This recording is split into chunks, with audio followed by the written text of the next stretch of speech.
Hey, what's up, y'all? It's your boy Simply Food by TY, and so today I'm going to show you guys how to make a very simple yet absolutely delicious Maryland-style lump crab cake BLT. So what I have here is about a 12-ounce container of lump crab meat, and I'm going to add 1 egg to it. I'm going to add in some Slap Your Mama Creole seasoning. Now, if you don't want it to be spicy, you don't have to use the hot, but to me, it doesn't really add that much spice to it. And I added in roughly about a teaspoon to a teaspoon and a half. And we're going to do the same for our onion powder as well. Now, you guys, I'm from Maryland, so we don't put a bunch of crap in ours, like filler with, onions and blah, blah, blah, blah. So just keep that in mind. I'm also going to add in about a teaspoon of garlic powder as well. And then after that, of course, you can't have a crab cake without adding in the Old Bay seasoning. Now, depending upon how salty you like your food, or even if you want your food to have a bit of a kickback to it, I would say gauge this until you're used to making crab cakes. I love Old Bay, so I added roughly about a tablespoon to mine.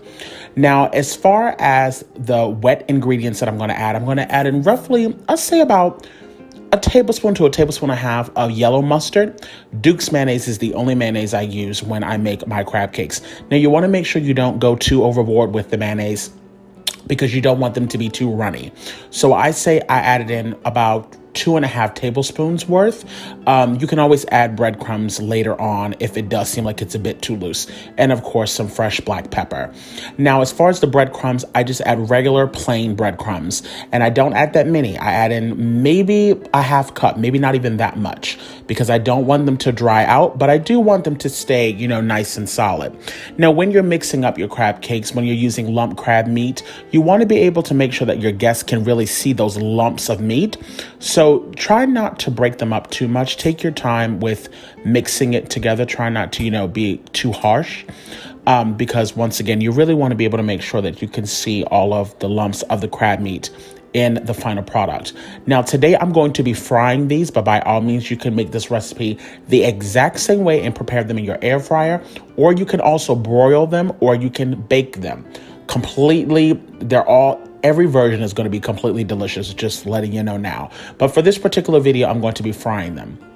So what I have is roughly, I don't know, I say maybe about a half a cup of vegetable oil. Now, you want to make sure that this oil is really, really hot. Now, a little pro tip, if you want to make so that you can make sure that your crab cakes don't fall apart, you can pop them in the fridge and let them kind of sit together. Put a little bit of cling wrap over them for, I say, about an hour or two, but you don't have to do that step. Like I said, if it seems like, little pieces are falling off, just plop it back on the top. But the best thing about it is that if you make sure that your oil is at the proper temperature, then you won't really have to stress about, them falling apart or sitting in the oil too long, because they will immediately start to brown off. Now, I will say, once you put them into the grease, you want to make sure that you're not flipping them around or anything like that. Like, as you can see, I had a little piece here that fell off. I'm just going to prop that right on the top and call it a day. But beyond that, you want to just let them sit and let them get nice and crispy. You also want to make sure that you're not overcrowding your pan, because once you start to do that, then the temperature is going to drop and then they're going to stop frying and then they will start to steam. But as you can see, these have browned off beautifully. And you want to make sure, of course, that you're taking your time. I say it took anywhere between roughly around 3 to 4 minutes to get this coloring that I have. But of course, that will depend on the type of pan that you're using and of course the type of oil that you're using. Once again, like I said, I'm using vegetable oil here today. You can pretty much use any kind of oil you would like. You could also do these in olive oil. I would say just keep an eye on it because it would burn. So, just keep an eye on that. Now, I got roughly about 5 crab cakes out of this recipe, but I'm going to show you guys how to make 2 of the sandwiches. Now, for this particular BLT, what I'm going to be using is ciabatta bread. You can use whatever bread that you would like. As you can see, I have some romaine lettuce in the back. I have some freshly chopped tomatoes, and I'm going to be using the garlic and herb soft spreadable cheese to put at the base of the sandwich, as well as mayonnaise. Now, this, of course, is completely optional, but I like it because it gives a little bit of an extra garlic tang to it, the herb spice, and you can really load it on there if you want to. I absolutely love it. The 2 that I'm making are that you see right now are for someone else. That's why I'm not putting as much. But baby, when I make these, I put so much of that stuff on mine. And then, of course, the mayonnaise as well. Now, for the bacon that I use in this recipe, I just use regular old thick cut bacon. I actually prepared it in the air fryer, which is the reason why you guys aren't seeing it being cooked right now.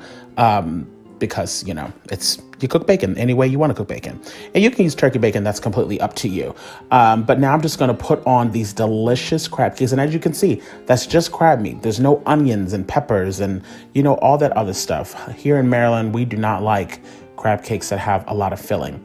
So now what I'm going to do is I'm going to plop on those delicious pieces of crispy bacon. Once again, like I said, if you want, you can completely use turkey bacon or you can omit the bacon completely. That's really up to you. Now, there are some strange people out in the world that do like to add cheese to their crab cake BLTs. I would not suggest it because I just think it's disgusting. I've also just added on our romaine lettuce. Make sure you guys that you are washing them, and of course make sure you kind of pat them dry so that the bun does not get soggy. Also, if you would like, you could also toast the ciabatta bread in the oven. Plop on those tomatoes if you want crack, some salt and pepper on the top of the tomatoes. And there you go. That's, you know, the crab cake BLT. This is a really, really easy recipe, and I hope that you guys try it out. Also, if you guys ever want to make crab balls, honestly, it's the exact same recipe. I would say maybe add in a few more breadcrumbs for crab balls, but that's pretty much the same way I make my crab cakes and my crab balls. Look, thank you guys so much for tuning in today, and I hope you guys enjoyed this video. As always, y'all stay cute and take care. Bye, guys. Slaying in the kitchen. Simply Food by TY. We hope that you enjoyed it. Simply Food by TY. If you haven't took the time, make sure you subscribe. Thanks for watching. Thanks for watching. Thanks for watching Simply Food.